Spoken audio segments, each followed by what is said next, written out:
咳嗽、咳痰老不好，当心慢性支气管炎找上门。看看你是不是长期反复咳嗽、咳痰、憋喘。其实吸烟是引发慢性支气管炎的首要元凶，二手烟也算哦。香烟中的尼古丁、焦油等多种有害物质会持续的刺激呼吸道，破坏支气管黏膜的正常结构和功能，导致支气管反复发炎。长期的慢性支气管炎甚至会引发肺气肿、支气管肺炎、慢性阻塞性肺疾病，给生命健康带来巨大的威胁。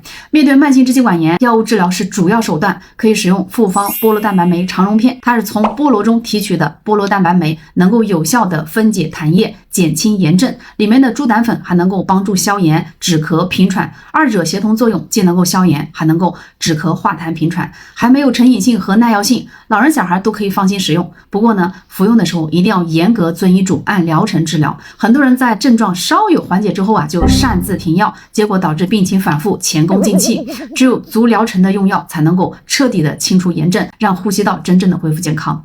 那用药治疗的同时呢，日常的护理也至关重要。首先就是要戒烟，避免二手烟的吸入。空气污染严重的天气呢，出门一定要佩戴专业的防护口罩。饮食上少吃辛辣、油腻、刺激性的食物，适当的进行有氧锻炼，增强体质，提高呼吸道的抵抗力。希望大家了解这些，守护好我们的呼吸道健康。